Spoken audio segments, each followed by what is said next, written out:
అభివృద్ధిలో బుల్లెట్లా దూసుకుపోయే జపాన్ వేగాన్ని అమరావతిలో మేళవించనున్నారు. జపాన్ సాయంతో రాజధాని అభివృద్ధి కోసం పలు కీలక ఒప్పందాలు కుదుర్చుకున్నారు.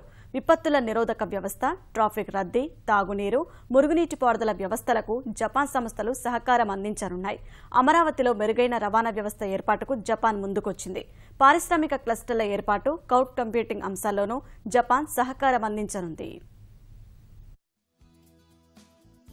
అమరావతి నిర్మాణంలో సాంకేతిక సహకారం అందించేందుకు జపాన్ ముందుకొచ్చింది.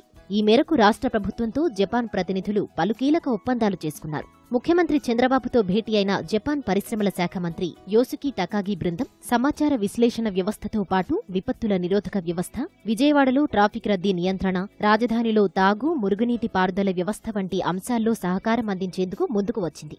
మిత్సుబిషి, సమిటోమి కార్పొరేషన్, నిప్పాన్ లాంటి ప్రముఖ అంతర్జాతీయ సంస్థలు అమరావతి నిర్మాణంలో భాగస్వాములయ్యేందుకు ఆసక్తిని కనబర్చాయి. టోక్యో తర్వాత అమరావతిని జపాన్కు రెండో రాజధానిగా చేసుకోవాలని ముఖ్యమంత్రి చంద్రబాబు జపాన్ బృందానికి పిలుపునిచ్చారు. త్వరలోనే అమరావతి, టోక్యోల మధ్య నేరుగా విమాన సర్వీసులు ప్రవేశపెడతామన్నారు.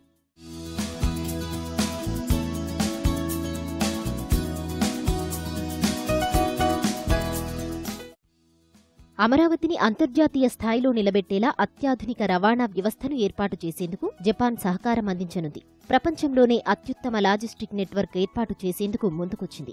రాష్ట్రంలో పారిశ్రామిక క్లస్టర్లు, మానవ వనరుల అభివృద్ధి, నైపుణ్యం పెంపు వంటి అంశాల్లోనూ రాష్ట్ర ప్రభుత్వంతో అవగాహన ఒప్పందాలు కుదిరాయి. ప్రత్యేకించి రాజధాని ప్రాంతంలో cloud computing, data analytics centre తదితర కేంద్రాలు ఏర్పాటు కానున్నాయి.